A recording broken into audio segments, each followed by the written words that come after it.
दोस्तों, रणवीर क्लासेस के YouTube channel में आपका स्वागत है। आज मैं आप लोगों के लिए एक छोटा सा टॉपिक लेकर आ रहा हूँ, जिससे आप लोग को कॉलेज एग्जाम हो या फिर कोई माइनिंग सरदारी एग्जाम हो या ओवरमैन के एग्जाम हो, जो क्वेश्चन 100% पूछे जाते हैं। और आप लोग भी प्रीवियस ईयर क्वेश्चन मिला के देख लीजिएगा, इससे 100% एक ना एक क्वेश्चन होता ही है। और तो आज का जो टॉपिक है वो है फॉर्म से रिलेटेड। जी हाँ दोस्तों, और सीएमआर के जितने भी सारे फॉर्म्स है वो मैं एक ही जगह आप लोग के लिए कंटेंट लेकर आया हूँ, जिसमें आप लोग सारे के सारे जितने भी फॉर्म्स है वो एक ही जगह याद कर पाओ और एक बहुत ही इजी तरीके से याद कर पाओ। तो आइए देखते हैं क्या है इस फॉर्म में।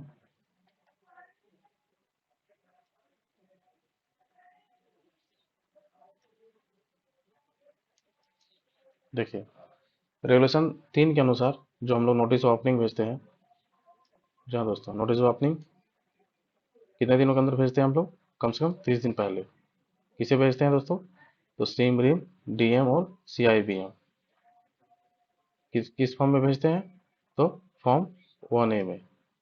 याद रखिएगा।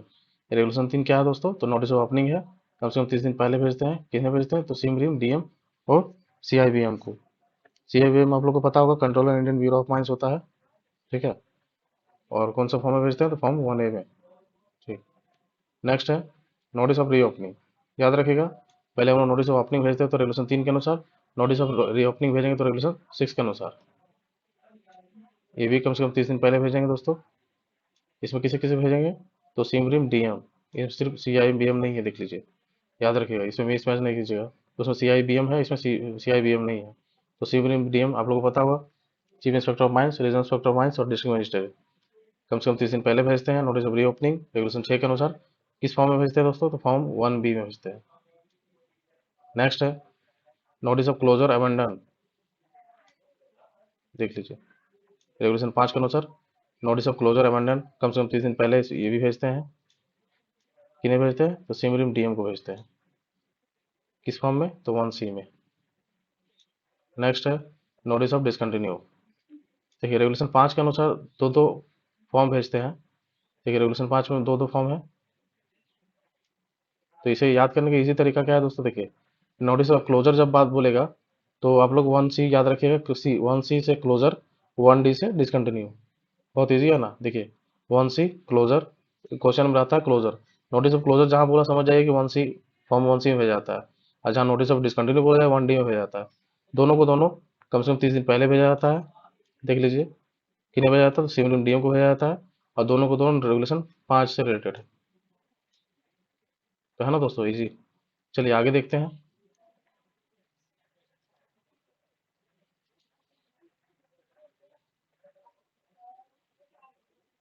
देखिए,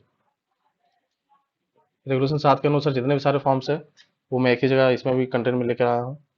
तो रेगुलेशन 7 में क्या है? तो notice of change in name of mine. अगर माइन का नाम चेंज होता है, माइन का नाम चेंज होता है दोस्तों, तो हम लोग सिमरिम को भेजते हैं 7 दिनों के अंदर।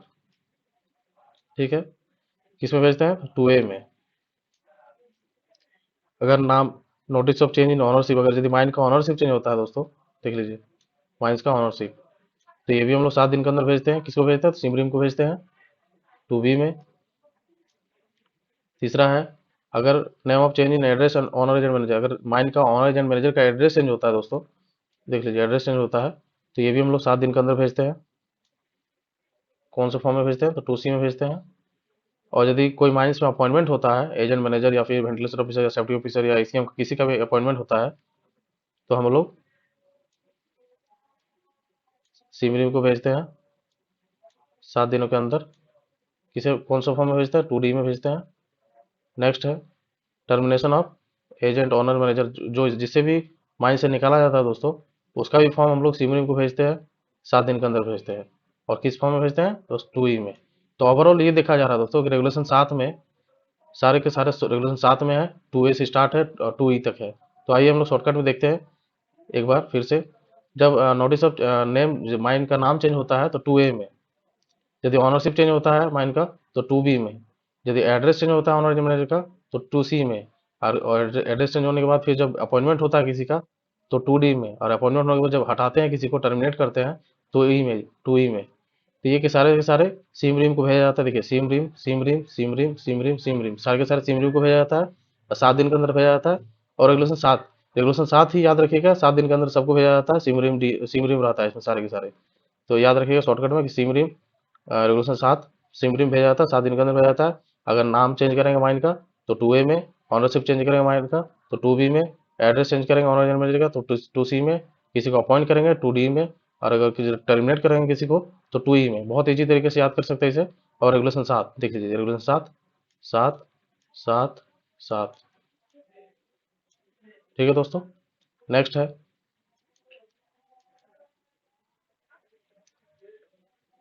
देखिए, रेगुलेशन 4 के अनुसार हम लोग एनुअल रिटर्न भेजते हैं सिमरिम डीएम को। कब भेजते हैं दोस्तों? ऑन और बिफोर 1 फरवरी, 1 फरवरी या उससे पहले। कौन सा फॉर्म भेजते हैं? फॉर्म 3 में। वहां तक 2E तक था, अब फॉर्म 3 जब आएगा तो हम लोग याद रखेंगे कि एनुअल रिटर्न भेजते हैं फॉर्म 3 में। रेगुलेशन 4 के अनुसार सिमरिम डीएम को भेजते हैं ऑन और बिफोर 1 फरवरी, 1 फरवरी या 1 फरवरी से पहले भेजते हैं। नेक्स्ट है नोटिस ऑफ एक्सीडेंट। देख लीजिए, अगर माइंस में कोई एक्सीडेंट करता है, डेंजरस ऑकरेंस होता है, या किसी को फेटल या एसपीआई होता है, अगर सीरियस बॉडी इंजरी हो या फेटल हो, कोई भी माइंस में एक्सीडेंट होने के बाद हम लोग तुरंत 24 घंटे के अंदर 24 घंटे के अंदर हम लोग सीम रिम डीएम सीएपीसी और इलेक्ट्रिकल इंस्पेक्टर ऑफ मेडिकल को भेजते हैं हम लोग 24 घंटे के अंदर।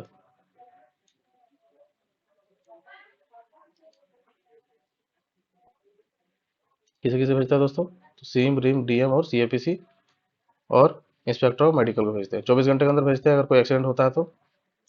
ठीक है, किस फॉर्म में भेजते हैं? तो फॉर्म 4A में भेजते हैं। ठीक, रेगुलेशन 8 के अनुसार फैटल या सीरियस बॉडी इंजरीज या डेंजरस ऑकरेंस से किसी भी एक्सीडेंट होता है तो उस कंडीशन में। दूसरा है इंजर्ड पर्सन। जब इंजर्ड पर्सन जो उसे फिर से सिम रिम को 7 दिनों के अंदर भेजा जाता है। किस फॉर्म में भेजा जाता है? तो 4B में भेजा जाता है। रेगुलेशन 8 ही में यही बोला गया है, देख लीजिए।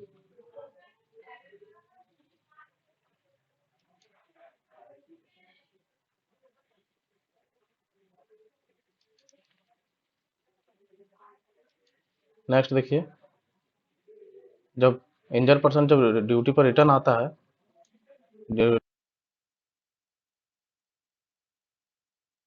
ड्यूटी पर रिटर्न आता है तो फिर से हम लोग 15 दिन के अंदर उसे भेजते हैं सिम रिम को कि वो पर्सन रिटर्न आया है ड्यूटी पर, क्या कंडीशन है उसका, उस चीज़ को हम लोग किस फॉर्म में भेजते हैं? तो 4C में भेजते हैं। ये भी रेगुलेशन 8 में बोला गया है। तो रेगुलेशन 8 के अनुसार कितना है दोस्तों? रेगुलेशन 8 में देखिए बोला गया है 4A 4B 4C। 4A में क्या बोला गया है? 24 घंटे के अंदर भेजते हैं सिम रिम डीएम को फैटल या एक्सीडेंट होने पर। 4B में क्या बोला गया है? तो इंजर पर्सन को भेजते हैं 7 दिन के अंदर, है ना। और 4C में क्या बोला गया है? जब इंजर पर्सन ड्यूटी पर रिटर्न आता है उस कंडीशन में भेजते हैं हम लोग सिम रिम को 15 दिन के अंदर। तो बहुत ईजी से याद रख सकते हैं। 4A में डेंजर ऑफेंस को 24 घंटे के अंदर, 4B में इंजर पर्सन का 7 दिन के अंदर सिम रिम को, और 4C में जब इंजर पर्सन ड्यूटी पर लौट के आता है उस कंडीशन में 15 दिन के अंदर भेजते हैं सिम रिम को। नेक्स्ट है रेगुलेशन 9 के अनुसार देखिए, CMR में आप लोग देखा होगा कि रेगुलेशन 9 के अनुसार क्या है? तो notice of notified disease, mines में होने वाली बीमारियां जो माइंस के कारण होती है बीमारी, उसे हम लोग नोटिफाइड डिजीज कहते हैं। ठीक है, तो कौन कौन सी बीमारी है वो आप लोग रेगुलेशन 9 में देखिएगा। सेक्शन 25 का दिन वहाँ पे दिया गया है कि कौन कौन सी बीमारी को नोटिफाइड डिजीज में रखा गया है। तो अगर कोई माइंस में नोटिफाइड डिजीज है किसी को, उस कंडीशन में हम लोग कितने दिनों के अंदर हम लोग किसे भेजेंगे? तो ये देखिए, नोटिफाइड डिजीज होने पर हम लोग सिम रिम डीएम और सीएपीसी और इंस्पेक्टर ऑफ मेडिकल को भेजते हैं 3 दिनों के अंदर। देख लीजिए दोस्तों, 3 दिन के अंदर भेजते हैं हम लोग।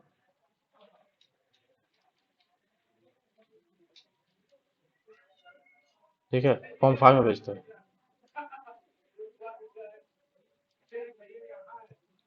याद रखिएगा, नोटिफाइड डिजीज किसे भेजते हैं?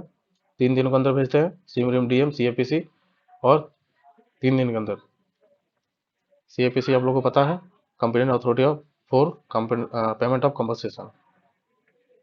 ठीक है, तो कितने फॉर्म, कौन सा फॉर्म भेजते हैं? तो फॉर्म 5 में भेजते हैं।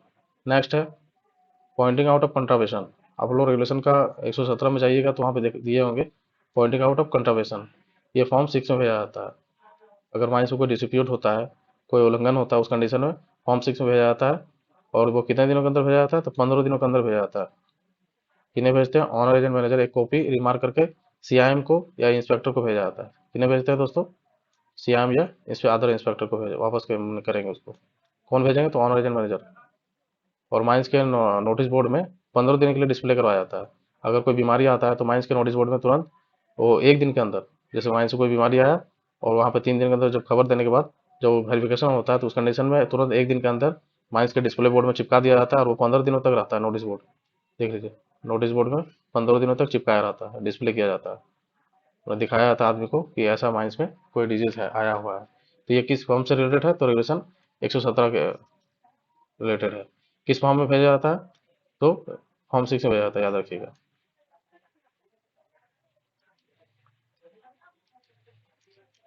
नेक्स्ट है फॉर्म 7।